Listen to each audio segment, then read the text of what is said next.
महानगरपालिकेच्या निवडणुकीच्या अगदी पूर्वीच महाविकास आघाडी ही फुटीच्या उंबरठ्यावर आहे का, असा राजकीय सवाल सध्या उपस्थित केला जातोय। आपल्यासोबत राखीताई जाधव आहेत, एनसीपी शरद पवार पक्षाच्या मुंबईच्या अध्यक्ष आहेत। आपण त्यांच्याशी बातचीत करणार आहोत। ताई, संजय राऊत यांनी विधान केले, नागपूरपासून मुंबईपर्यंत जेवढ्या महानगरपालिकेच्या जागा आहेत त्या स्वबळावर लढवणार असं ते म्हणतायत।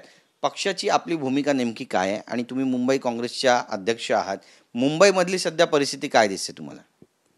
शहरामध्ये लोकसभेच्या निवडणुकीपासून ते विधानसभेच्या निवडणुकीपर्यंत इंडिया अलायन्स आणि महाविकास आघाडी या गठबंधनच्या माध्यमातून आम्ही तिन्ही पक्ष इलेक्शन लढलेलो आहोत। येणाऱ्या मुंबई महानगरपालिकेच्या निवडणुकीमध्ये अपेक्षित हेच होतं की आम्ही या संदर्भातच हे जी पद्धत आहे किंवा ही अलायन्स जी आहे ती घेऊनच पुढे जाणार। पण जसं आपण आता म्हणालात किंवा संजय राऊत साहेबांनी जे स्टेटमेंट केलेलं आहे त्यानुसार हे कदाचित त्यांच्या पक्षाची भूमिका त्यांनी मांडली असेल।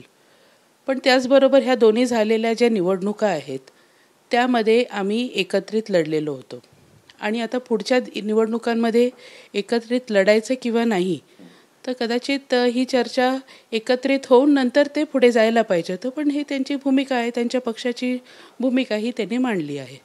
नक्कीच, पण फुटीच्या उंबरठ्यावर अशा चर्चा आता झडू लागलेल्या आहेत, त्यामुळे आपल्या पक्षामध्ये काही बैठक होणार आहे का या संदर्भातली? त्या संजय राऊत यांच्या या विधानानंतर एकला चलोरेची भूमिका राष्ट्रवादीची असणार आहे की महाविकास आघाडीमधूनच निवडणुका लढण्याचा काही विचार सुरू आहे? शहरामध्ये राष्ट्रवादी काँग्रेस पक्ष, शरदचंद्र पवार या पक्षाच्या वतीने संघटनेची जी काही आमची बांधणी आहे ती प्रत्येक तालुक्यात आणि वॉर्डामध्ये आहे आणि प्रत्येक कार्यकर्ता जो आहे तो आग्रही आहे प्रत्येक निवडणुकीमध्ये काम करण्यासाठी किंवा निवडणूक लढण्यासाठी। तर हा निर्णय जो आहे तो हा वरिष्ठांचा आहे, वरिष्ठांनी दिलेला निर्णय जो आहे तो घेऊन आम्ही पुढे जाणार आहोत। नक्कीच, पण कार्यकर्त्यांचं मनोबल वाढवण्यासाठी आम्हाला हा निर्णय घ्यावा लागतो असे संजय राऊत म्हणतात, या विधानाशी सहमत आहात? इंडिया अलायन्स किंवा महाविकास आघाडीमध्ये सर्वच पक्षाच्या कार्यकर्त्यांचा मनोबल वाढण्यासाठी किंवा त्यांच्या मनात असणारे काम करण्याची जी काही प्रक्रिया आहे ती नजरेसमोर ठेवूनच सर्व नेत्यांनी आपली भूमिका त्यावेळेस घेतलेली।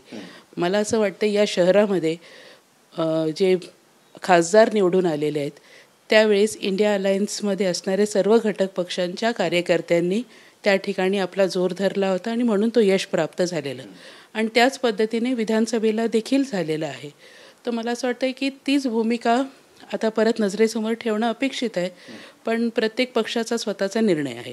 नक्कीच ताई, पण मग आपली भूमिका नेमकी काय असणार आहे आणि याचा फायदा राष्ट्रवादीच्या सर्व कार्यकर्त्यांना होईल आणि मुंबईमध्ये किती जागा जिंकाल असा विश्वास वाटतो? आमच्याकडे तरी आमच्या वरिष्ठांचा जो निर्णय आहे तो निर्णय घेऊनच आम्ही कार्यकर्ते किंवा प्रमुख पदाधिकारी आणि जे काही सहकारी आहे ते आम्ही काम करत असतो। आता पुढच्या दिवसांमध्ये जो निर्णय आमचे वरिष्ठ देतील तो निर्णय आम्हाला मान्य राहणार। पण याचा फायदा मग महायुतीला होणार नाही का? कारण ते अलायन्समध्ये जर लढले तर महाविकास आघाडीला याचा फटका बसेल असं वाटत नाही महानगरपालिका निवडणुका आणि स्थानिक ग्रामपंचायत निवडणुकांमध्ये? हा प्रश्न आपण संजय राऊत साहेबांना विचारायला पाहिजे। नक्कीच, धन्यवाद आमच्याशी बातचीत केल्याबद्दल। तर आपण पाहतोय राखी जाधव ताई यांनी आपली भूमिका या ठिकाणी मांडलेली आहे आणि वरिष्ठ जे निर्णय घेतील त्या निर्णयाला बांधील राहून पुढची भूमिका घेतली जाईल। नेमकं महाविकास आघाडी फुटीच्या उंबरठ्यावर आहे का, एकत्र लढणार आहे का, येणारा काळच सांगेल। कॅमेरापासून अमित शिगोनचा गिरीश गायकवाड, TV9 मराठी, मुंबई।